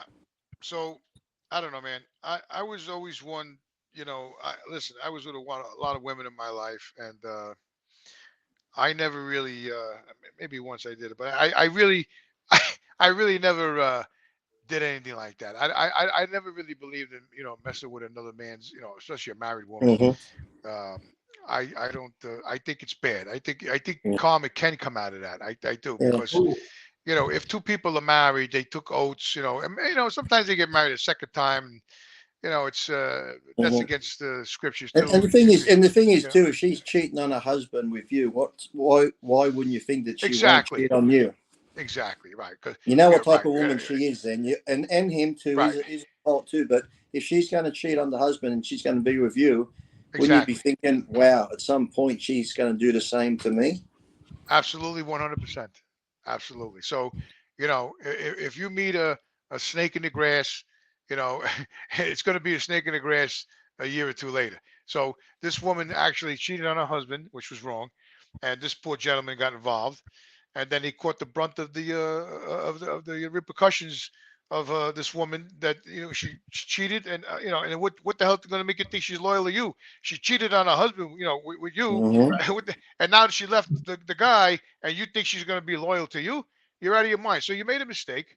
I mean, I don't think there's karma going to come out of it, though. I really don't. Now that I think about it, because you know, you were kind of fooled into it, and you know, I don't know how old you are. Maybe you don't have a lot of life experience. Maybe you didn't see it coming, and you went for it, and then you got the you know, stabbed in the back. And Mm-hmm. I could have told you that from the beginning if I was your friend, and we were Mm-hmm. hanging out, and you said, "Hey, I'm dating this married woman, and Yeah. she's But gonna leave." sometimes You know, even then, yeah, Jimmy, friends don't listen because, you know, the old saying, love is blind, and they'll tell that's you, true. no, That's this true. is the one, Jimmy, I know it. And you can, and sometimes too, I've Yeah, Gonna seen leave people them. lose yeah, friends because you can say, this isn't the one. I'm trying to tell you, yeah. no, screw you, I love her. And then sadly later on they break up, and you don't want to be the one to say, I told you so. So you don't say that, but then generally your friend will come back, apologize, and say, you were right. I couldn't see it. I let, you know, love Sure. or my shalozi rule my mind, and I just, you know, wasn't thinking straight. So sometimes there's lessons in life you can be told, listen, you're going down the wrong path, but sadly some people have to learn these lessons the hard way to understand them. True, true. The old way. I mean, you know, personally, I had a friend years ago who was dating a married woman too, and she kept promising she hated him, and he abused her, and you know, he was very mean to her, and this was going on for a long time, you know. And I told my friend, I said, listen, she's never gonna leave her husband, man. Mm-hmm. It's, you know, because he was always banking on, no, she told me she's gonna leave and she's gonna move in with me. I said, you're pipe dreaming, man. You pipe, you know. I said, let it go. You know, and then Mm-hmm. finally, eventually, he did. He let it go because the girl never left her husband. You know, so Mm-hmm. you know, in this case, that the girl actually did leave her husband. You know, she was cheating. You know, I don't go for that crap. So she was cheating on her husband with this guy, and then what makes you think that she's not going to do that to Mm-hmm. you down the road? I mean, that's what you got to put in your mind. You know, you didn't meet her like at a coffee shop and she was single and you guys got along and you hit it off and you started dating. That's a whole different story. You know, so I don't think you're going to get karma out of it, though. I really don't. I don't think so, because Mm-hmm. you know, your heart was probably in the right place, but you were with a cobra. You know, the And then, woman was and then he she's a had the cobra. death of his grandfather in between that. So sometimes emotions can be in a different place when, you know, You're trying to find comfort with someone. She might have been the one at that time offering him the comfort. So, you know, there's a lot of old sayings, man, you know, that have a lot of truth to it, you know. Think with the big head, not the little head. Right? There's a lot of truth to that saying. A bird in the hand, shits on the wrist. Is that how it goes? Yeah. What? Confucius says, go to bed with an itchy ass, wake up with a smelly finger. So there's a lot of truth to these little funny sayings, you know. Yes. So really, you should really, when in a situation like that, you got to step back and say, wait a minute, this woman is cheating on her husband with me. Mm-hmm. Yeah, that's great. But, you know, what if she actually leaves this guy and now I'm with her and she was doing that to him? What's going to stop her from doing that to me? You know what I mean? She did it with no problem. You know, so this is what you got to think about, man. This is what you got to weigh it out. You got to look at it with sense. You got to put your chazol away, zip it up, and think with your mind. Away. You got to think with your mind and say, no, this is not right, man. This is not and right. when you think of getting your shazol out, go, no, you know what? I'm going to go have a nice burger and a big milkshake instead. That's nice. And hopefully they get my order right. Yes. Hopefully, God knows. Hopefully they get the order right. Jesus. Because everybody knows when your tummy's full and you're satisfied, you don't want to get the shazol out. You just want to take a nice little nap and go to sleep with the air conditioner on. There's also another way to go. You could stroke the shazol. I was going to say, send it off. That Burger King and Pornhub can't do. Yeah, exactly. And a bottle of wine and a few Vicodin. Have a little wine, have a mic of Valium, you stroke the jazol, and then all that shit is off your mind for a while. Then you can think rationally. Okay. And then you can think rationally. Then you can make decisions. Everything always changes once the shazolzi erupts. Right, exactly, right. So my suggestion is you almost feel dirty and guilty. You just done it to yourself. when you stroke the shazol, when you're in these situations, stroke the shazol, and then as soon as you let release the shazol. That's another saying, Jimmy, we can come up with. When in doubt, stroke it out. When in doubt, stroke the shazol. Yeah, rub it out. So after you rub out one, then you sit down and you take a piece of paper and you say, why am I doing this? What's the truth? What am I? You write it down, right? Yeah. So when the shazol fills back up again and your hormones are at a different level, you grab that piece of paper with that when you were actually making sense because you took care of the shazol, right? Now you read the paper and it says, wait a minute, did I write this? Holy shit, I did. This makes sense. Many lives, many wars, or could have been ended if they just run out. That's it. Exactly. Like the Trojan War would have never happened. No. All the Prince Paris had to do was stroke her zazol, and he never would have ran away with the Prince of Troy or whatever. So many things. Right, yeah. Stroke the zazol, man. That is my word of the day. Yes. Stroke it, no war. Exactly. Like that gentleman that witnessed all that shit on the bench. What he should have did was go in his car and stroke his zazol. And then after he did that, he wouldn't have had the urge to go tell people anything.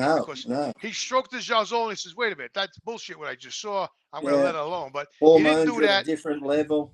Put it at a different level. So he was still pumped up. His shazol was still strong, and he had to go release it to everybody because he had those inner feelings. Because he stood there watching for 20 minutes while they made love. Oh my God. So anyway, that's the story, man. Yeah. Thank you. It's been a great show. It's good to be back. It's a roller coaster. What do you mean we come back. I don't think it was a roller coaster. After going to the Vatican and coming back with all this new found spiritualness and then passing it on to Jimmy. Look how this show just came blasting out of the box today. We're back. Not only that, I want to confess that I'd like to share something. Okay. Is this the way you're looking at me, Jimmy? You going to confess? Oh, here it is. I'm looking at you. So while Lee was in Rome and the Vatican, and he was talking to the Pope, and he was walking through the hallways of gold and silver and all these sculptures of Michelangelo and all of this stuff going on, Lee saw and felt compelled to buy me a crucifix and have it blessed and send it to me. It's actually on its way to my house right now. So when I get this crucifix that was hopefully blessed, you'll have it by the next show. Hopefully it'll be there with Christmas. They've got a lot of packages, but hopefully it should be there midweek next week or yeah. Now I'm so excited about this present that I'm going to receive that I'm going to hang it on my wall in my office among my pictures. The crucifix from Rome, the gift from Lee.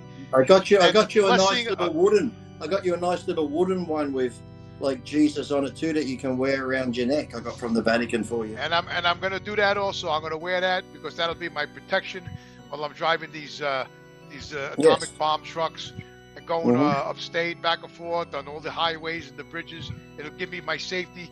Maybe God will surround me with His angels and let me shine the light of the Holy Spirit on me. It'll be like having God and Lee's soul with you daily. Exactly. Yeah. So it's going to be a good feeling.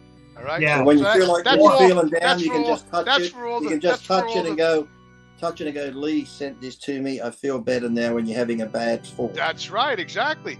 It's going to be like you actually being there. So I just want to share that with all the fans out there, that me and Lee have this connection, this friendship, and there's nothing wrong with it. And I think that everybody should have a friendship like that. And if your thoughts ever do go deeper for me, pull that truck over, rub out the shizzle, and then continue on trucking.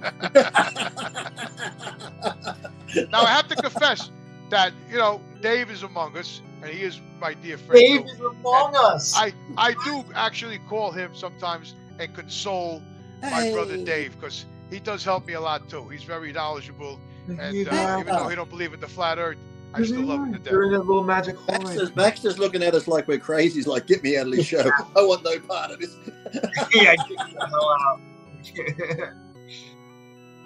So, anyway, that's the story.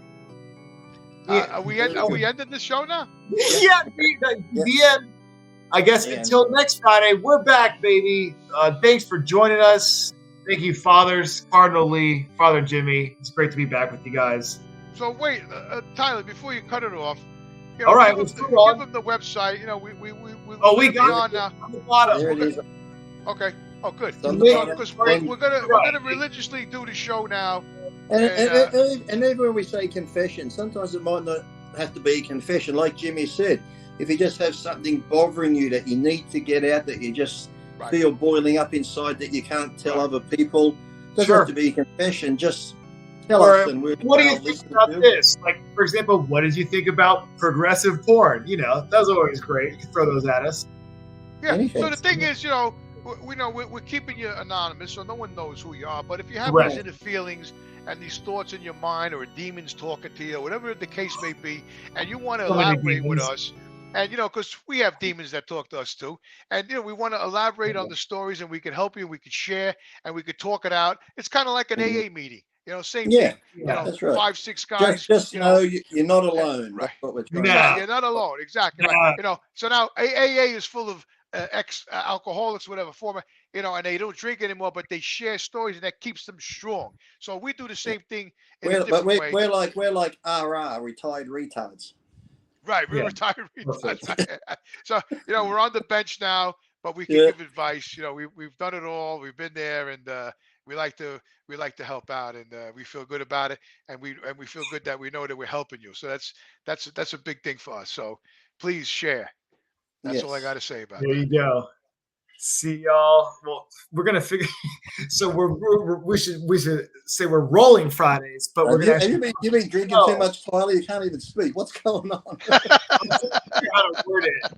I'll tell you what. What's happening, Lee? All this talk about the Chazol, he can't wait to get off the phone, get off the show to go take care of his Chazol before he has his burger. His hormones are up here. We're recording Fridays, but it's going to air on a weeknight because that makes sense. Anyhow, It's going to be weekly. See y'all next week. Thanks for watching. See ya.